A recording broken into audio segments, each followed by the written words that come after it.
তরুণরা দয়া করে মনোযোগ দিয়ে শুনেন আমি কি বলছি। একটু চিন্তা করো, তোমার জীবনের সার্থকতা কোথায়? যদি তোমার জীবন মানে হয় শুধু একটা ভিডিও গেম থেকে অন্য ভিডিও গেম, যদি তোমার জীবন মানে হয় শুধু টিভি শো এর একটা পর্ব থেকে অন্য পর্ব, তুমি কিসের জন্য চেষ্টা করছো? এতে কি আসে যায় যদি তুমি একটা ভিডিও গেমে ট্রফি জিতো অথবা 100% সিনক্রোনাইজেশন পাও? এতে কি আসে যায়? কি এমন হবে এতে? পৃথিবীর জন্য তা কোনো পরিবর্তনই আনবে না। তুমি কতগুলো পুশ আপ করতে পারো এটা কেউ গুরুত্ব দেয় না। তোমাকে এর চেয়ে বেশি কিছু চিন্তা করতে হবে, এর চেয়ে বড় উচ্চ মর্যাদাশীল কিছু চিন্তা করতে হবে। এবং যখন তুমি সেটা করা শুরু করবে, আল্লাহ তোমাকে সুখ দিবেন। যখন তুমি সত্যিকার অর্থেই চেষ্টা করবে, জীবনটা তখন অর্থবহ হবে। আর জীবনটা যখন অর্থবহ হবে, সুখ এবং আনন্দ এনে দেবে। যখন তোমার জীবনে কোনো প্রচেষ্টা থাকবে না, তখন জীবনের কোনো অর্থ তুমি খুঁজে পাবে না। তুমি তখন কোনো কিছুতেই কোনো সুখ বা আনন্দ খুঁজে পাবে না। তুমি যতই গান শোনো, তুমি যতই ঘুরতে বেড়াতে যাও, যতই পার্টি করো, তোমার জীবনে কখনোই সুখের দেখা পাবে না। তোমার সব সময় বিরক্ত লাগবে, নিজের কাছে নিজেকে ভালো লাগবে না। গুরুত্বপূর্ণ হচ্ছে প্রত্যয়, যেটা তোমাকে উপলব্ধি করতে হবে। তোমাদের তরুণ প্রজন্মকে হতে হবে অসম্ভব, অসম্ভব এবং অসম্ভব প্রত্যয়। আল্লাহ বলছেন ওয়ান্না সায়াহু সাওফা ইউরা। আমার খুবই পছন্দের একটি আয়াত, এবং আমি এই আয়াতটি দিয়ে শেষ করতে চাই। এবং তার প্রচেষ্টা বা প্রত্যয় খুব শীঘ্রই দেখা যাবে। তার চেষ্টা খুব শীঘ্রই কি দেখা যাবে। এ প্রসঙ্গে আমি বলতে চাই, তুমি যখন কাউকে তোমার রিজিউম দেখাও, আমি অমুক স্কুল থেকে গ্রাজুয়েট হয়েছি, আমি অমুক অমুক জায়গায় কাজ করেছি, অমুক অমুক প্রজেক্টে কাজ করেছি, তখন তুমি তোমার রিজিউমে লেখো তোমার রেজাল্ট নাকি তোমার প্রচেষ্টা। তুমি তোমার প্রচেষ্টার কথা লেখো না, তুমি লেখো তোমার রেজাল্টের কথা। তুমি লেখো না যে তুমি আসলে অনেক কঠোর পরিশ্রম করেছো ফাইনাল সেমিস্টারে এবং পরীক্ষাটা দিতে গিয়ে অর্ধমিত হয়ে গিয়েছিলে। এগুলো তুমি তোমার সিভিতে লেখো না। তুমি লেখো তুমি অমুক অমুক প্রজেক্টে কাজ করেছো, কিন্তু এটা লেখো না যে তোমাকে অনেক অনেক কষ্ট করতে হয়েছে। তাই নয় কি? শুধু তাই নয়, কিছু কিছু সময় তুমি অনেক অনেক চেষ্টা করো কিন্তু তুমি পাশ করতে পারো না। অথবা এরকম যে তুমি অসম্ভব রকমের চেষ্টা করেছো একটা প্রজেক্টের জন্য, কিন্তু সেটা সফলভাবে শেষ করতে পারোনি। অথবা তুমি তোমার আশানুরূপ গ্রেড পাওনি, যেটা তোমার পাওয়া উচিত ছিল। আমরা মানুষেরা মানুষকে কিসের ভিত্তিতে বিচার করি? আমরা মানুষকে বিচার করি রেজাল্ট দিয়ে। আমার এতে কিছু যায় আসে না যে তুমি কতটা চেষ্টা করেছো, তুমি আমাকে ফলাফল এনে দিতে পারোনি। আমার এতে কিছুই আসে যায় না যে তুমি কতটা চেষ্টা করেছো, তুমি পাশ করতে পারোনি, গ্রাজুয়েট হতে পারোনি। বুঝতে পেরেছো ব্যাপারটা? কিন্তু আল্লাহ তোমার বিচার তোমার রেজাল্ট দিয়ে করবেন না। আল্লাহ তোমার বিচার করবেন কিসের ভিত্তিতে? প্রচেষ্টা। আল্লাহ বলছেন এবং তার প্রচেষ্টা, তার অধ্যবসায়গুলো খুব শীঘ্রই দেখা যাবে। এটা একটা অসাধারণ ব্যাপার, কেননা পৃথিবীর বুকে কোনো মানুষই আমার প্রচেষ্টা দেখবে না, কোনো মানুষই আমার প্রচেষ্টা দেখবে না।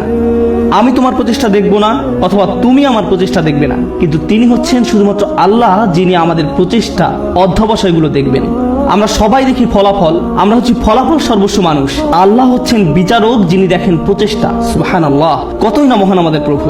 কেউ তোমার প্রচেষ্টার মূল্য দিবে না এক আল্লাহ ছাড়া, সুতরাং কখনোই তোমার প্রচেষ্টাকে খাটো করে দেখবে না। মানুষ হয়তো মূল্য দিচ্ছে না তুমি যে কাজগুলো করছো, এবং তুমিও সাথে সাথে ভাবতে শুরু করে দাও যে এগুলোর আসলেই কোনো মূল্য নেই। কিন্তু মনে রেখো, এটা মূল্যবান আল্লাহর কাছে। আল্লাহর কাছে এটা অত্যন্ত মূল্যবান। আজকের আলোচনা ওই অংশটা বিশেষভাবে বোনদের জন্য ছিল, কারণ তারা কঠোর পরিশ্রম করে এবং তাদের মনে হয় এই চেষ্টায় কোনোভাবেই কিছু হবার নয়। ছেলেরা এমন নয়, কারণ ছেলেরা কোনো খাটুনি করে না এবং তারা মনে করে যে আমি অনেক করেছি, আমি কত কঠোর চেষ্টা করেছি। ছেলেরা নিজেদের সাথে মিথ্যাচার বন্ধ করো।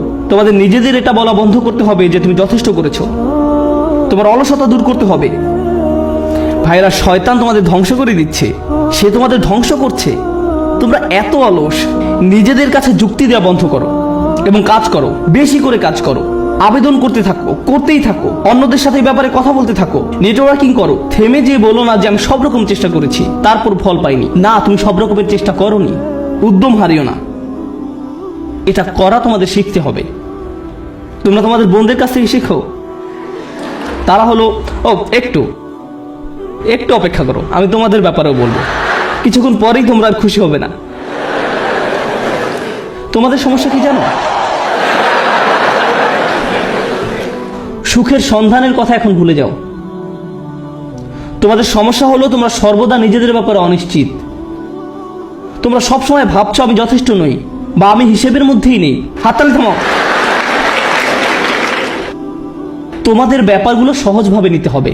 তোমাদেরকে বলছি না, তোমাদের এমনিতেই সবকিছু যথেষ্ট। হালকাভাবে নাও। মাশাআল্লাহ, মাশাআল্লাহ। অপরপক্ষে তোমাদের শান্ত হওয়া দরকার। আমার এমন বন্ধুদের সাথে দেখা হয়েছে যারা ইসলাম নিয়ে পড়াশোনা করছে, তারা কোরআন শিক্ষা করছে, কিন্তু আমার এখনো সব শব্দ শিক্ষা হয় নাই। হ্যাঁ ঠিক আছে আন্টি, শান্ত হন, আপনার সব মুখস্থ হয়নি। আল্লাহ আপনাদের ফলাফলে আগ্রহী নয়। তিনি কিসের প্রতি আগ্রহী? তিনি আগ্রহী আপনার প্রচেষ্টায়। আপনার প্রচেষ্টায় ফলাফল নিয়ে উদ্বিগ্ন হওয়া বন্ধ করুন। আপনি আবার ফল নিয়ে খুব দুশ্চিন্তা করবেন না।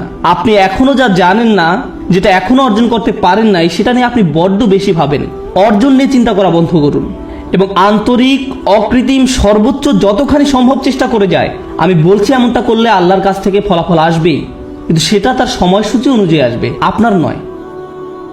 দুইজন মানুষ একদম একই পরিমাণে চেষ্টা করবে, কোনো একজন দেখা যাবে তার চেষ্টার ফলাফল নগদে পেয়ে যাবে, এবং কাউকে বছরের পর বছর অপেক্ষা করতে হবে সমানভাবে ফল পাওয়ার জন্য। এটা আল্লাহর হাতে।